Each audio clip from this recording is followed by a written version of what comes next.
Buenos días, bienvenidos a la práctica de tratamientos de efluentes líquidos. Para bibliografía de referencia está el libro del ingeniero Juan Manuel Sánchez, Rudimentos de Ingeniería Ambiental, el apunte 3, apunte 4 y la colección de preguntas y problemas, página 511 a 515. Ejercicio 1. ¿Qué caudal puede tratar el sedimentador primario de la planta depuradora norte? ¿Y cuál es su carga hidráulica superficial? Recordemos que el sedimentador primario tiene una altura cilíndrica de 3 metros, un diámetro de 43 metros y un tiempo de permanencia hidráulica de 2 horas. Entonces, vamos a pasar en limpio. Tenemos datos, es un sedimentador circular, tiene una altura cilíndrica de 3 metros, diámetro 43 y tiempo de permanencia hidráulica 2 horas. Y nos piden el caudal y la carga hidráulica superficial. Habíamos visto que el caudal es igual al volumen sobre la permanencia hidráulica y que la carga hidráulica superficial es igual al caudal sobre la superficie del sedimentador. Entonces, lo primero que vamos a hacer es calcular el volumen para poder sacar el caudal. El volumen es igual a la altura cilíndrica por la superficie del sedimentador, ¿no? O sea, la superficie, como es un sedimentador circular, va a ser igual a pi por diámetro al cuadrado sobre 4. Si reemplazamos los valores, nos da pi por 43 metros todo al cuadrado dividido 4, y nos queda una superficie de 1452 metros cuadrados.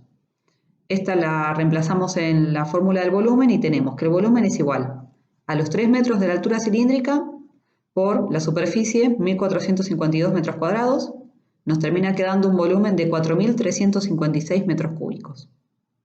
Una vez obtenido el volumen, podemos calcular el caudal, o sea, reemplazamos los datos 4.356 metros cúbicos dividido las 2 horas de permanencia hidráulica, nos da que tenemos un caudal de 2.178 metros cúbicos hora. Ahora con este caudal vamos a reemplazarlo en la fórmula de la carga hidráulica superficial. Entonces tenemos que estos 2.178 metros cúbicos hora dividido la superficie, que es 1.452 metros cuadrados, nos da una carga hidráulica superficial de 1,5 metros cúbicos por metros cuadrados hora. Y abajo se deja un esquema de un sedimentador circular, que este también lo pueden encontrar en la parte teórica. Ejercicio 2. Para un sedimentador rectangular en el que se desea tratar un caudal común de 50 metros cúbicos hora con una carga hidráulica superficial de 2 metros cúbicos por metro cuadrado hora, y que tenga una relación largo-ancho de 4:1 y una profundidad h igual a 3 metros. Calcule el largo L, el ancho B y la permanencia hidráulica P. También se deja un detalle de cómo sería un sedimentador rectangular. Pasamos en limpio.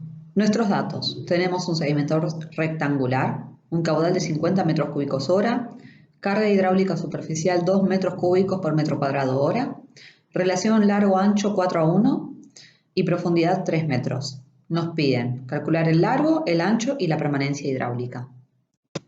Empecemos calculando el largo y el ancho. Nosotros sabíamos que la carga hidráulica superficial es igual al caudal sobre la superficie. Entonces de acá podemos calcular la superficie, despejando que nos queda la superficie es igual al caudal sobre la carga hidráulica superficial.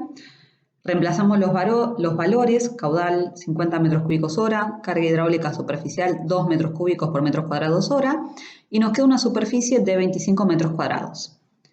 Entonces, sabíamos que el sedimentador es rectangular y tenemos la relación largo sobre ancho igual a 4:1, ¿no?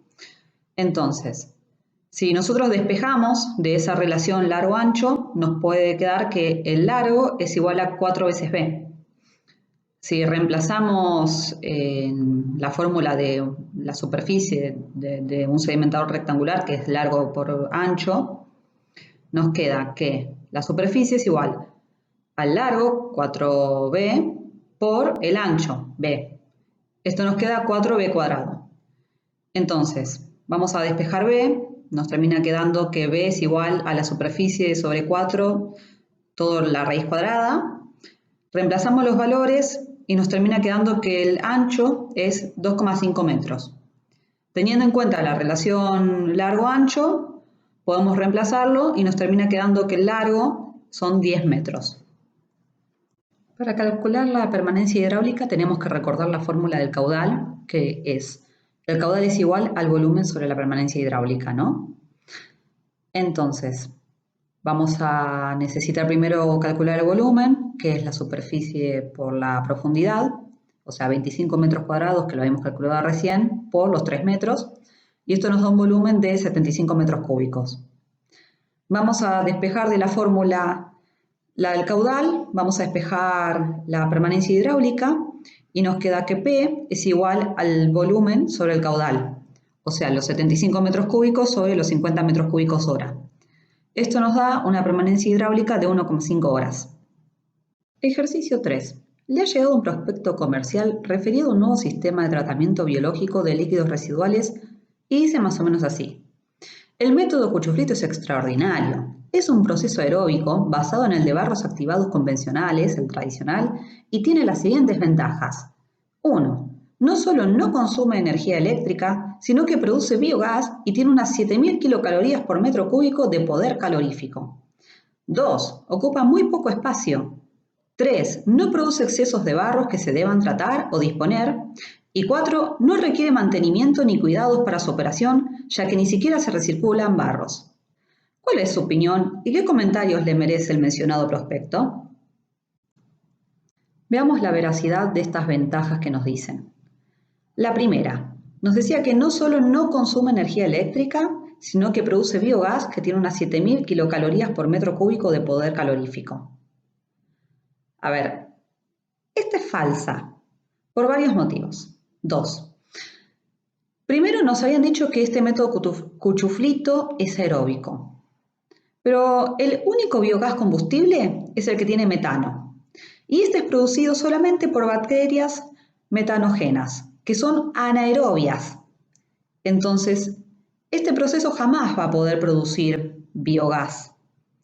Y segundo, nos dice que no consume energía eléctrica, lo cual es mentira, porque no sé si recuerdan la clase de la planta depuradora norte, ahí requería aireación, rebombeo de barros y todo esto consume energía eléctrica, a lo cual esta primera ventaja es falsa. Vamos a analizar la segunda ventaja, que decía que ocupa muy poco espacio. De esta no podemos llegar a decir que sea falsa, de hecho, es muy probable que sea verdadera porque existen plantas compactas que trabajan mediante barros activados. Así que esta podemos decir que sí, es verdad. En esta tercera ventaja nos dicen que no produce exceso de barros que se deba tratar o disponer. Bueno, si se acuerdan de la clase de la depuradora norte, ya saben que esta es falsa. ¿Por qué? O sea, los barros activados degradan una parte de la materia orgánica, pero la otra, ¿se acuerdan que quedaba en los lodos, estos flóculos biológicos? Entonces, esos son barros, y que encima después vimos cómo era el tratamiento de barros. Así que esta es claramente falsa. La última ventaja nos decía que no requiere mantenimiento ni cuidados para su operación, ya que ni siquiera se recirculan barros. Bueno, acá esta es falsa, porque sí se recirculan barros, necesariamente se tienen que recircular en el proceso de barros activados, y además estas plantas tienen un equipamiento importante, o sea, un equipamiento electromecánico que tiene que ser mantenido. Y más allá de eso hay que hacer una serie de controles como por ejemplo el contenido de sólidos suspendidos y de oxígeno disuelto en el líquido en tratamiento en la cámara de aireación. Entonces, esta es falsa. Teniendo en cuenta que hasta ahora la única verdadera fue la de que ocupaba poco espacio, se puede deducir que este prospecto es falso. Ejercicio 4. Este viene de la clase de equipos y ejemplos de tratamientos de efluentes líquidos. Una industria vuelca sus efluentes líquidos sobre la cuenca La Matanza-Riachuelo en un cuerpo de agua superficial. Los parámetros en la descarga son los siguientes. pH 7, sólidos sedimentables en 10 minutos 0,2 mililitro-litro, sólidos alimentables en 2 horas 0,3 mililitro-litro, DBO 70 miligramos litro, DQO 150 miligramos litro, temperatura 30 grados Celsius. Se solicita que, por favor, 1. Verifique el cumplimiento de la normativa de vuelco vigente Y 2. De no hacerlo, indique cuáles serían los tratamientos a realizar al efluente. En esta tabla ustedes pueden ver los límites para las descargas, si es una colectora cloacal, un pluvial o cuerpo superficial, o si es absorción por el suelo. En el enunciado nos dicen que es una industria que tira sus efluentes a un cuerpo de agua superficial. Entonces, de la tabla anterior, vamos a comparar los parámetros y de ahí podemos ver que los que están fuera de norma son la DBO, los sólidos sedimentales en 10 minutos y los sólidos sedimentales en 2 horas. Para indicar el tratamiento necesario para tratar el efluente, lo primero que necesito saber es ¿de qué tipo de industria estoy hablando? ¿Dónde se ubica? ¿Cuál es el caudal que trata? Si es constante, si es intermitente. En función al tipo de industria y a la normativa que debe cumplir, ¿necesito medir más parámetros? También, ¿es posible la presencia de alguna sustancia tóxica? Cosa que tal vez en el proceso deba separar los caudales o hacer otro tipo de tratamiento. En base a las preguntas anteriores que nos hicimos, lo que se puede proponer es lo siguiente. Dependiendo del caudal, puede existir la posibilidad de la instalación de un tanque de compensación. Con respecto a los sólidos, si hay sólidos groseros, pondríamos rejas, depende de qué tan groseros, rejas finas, rejas gruesas. Después, dependiendo del sólido sedimentable, un desarenador más un sedimentador, o solo un desarenador, o solo un sedimentador. Y si hay sólidos solubles en éter etílico, pondría un desengrasador. Con respecto a la DBO, hay que tener en cuenta que se debe remover muy poco. Solo estamos fuera de norma por 20 miligramos litro. Entonces tenemos que analizar qué tipo de DBO tenemos. Si tenemos una DBO que está en suspensión, con un sedimentador logramos remover la cantidad necesaria para estar dentro de la norma. Ahora, si esta DBO está disuelta, entonces tenemos que hacer un tratamiento biológico. Si la industria se encuentra en una zona rural, podemos proponer una laguna, aunque como es muy poca la cantidad de DBO a remover, tal vez no convenga. Si en cambio la industria está en una zona urbana, lo que podemos proponer es un lecho percolador o barros activados. Pero teniendo en cuenta la poca carga de DBO, tal vez es recomendable un tratamiento de barros activados pequeño. También hay que tener en cuenta la normativa, porque puede ser necesario que se realice una desinfección luego de los barros activados. Dado que falta mucha información, no se puede dar una respuesta precisa de qué tipo de tratamiento conviene.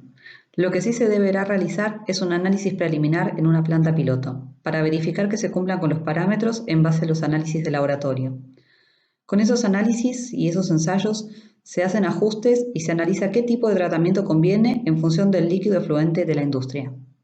En el caso de la planta depuradora norte, sí se tiene un buen conocimiento del tipo de líquido que se trata. Por ejemplo, se sabe que el caudal que recibe la planta no es constante, se sabe que el mismo tiene sólidos groseros, sustancias solubles en éter etílico, sólidos sedimentables, estos granulares y floculantes, partículas coloidales, entre otros. Entonces, tener esta noción del tipo de efluente permite diseñar una planta que, mediante varios procesos, pueda descargar un líquido a un cuerpo receptor de agua superficial con sus parámetros dentro de la norma. Para ver los procesos de la planta depuradora norte, vean la clase especial Depuración de efluentes cloacales. Ahí están todos los procesos detallados y hay valores de la DBO y de cuánto remueve cada uno.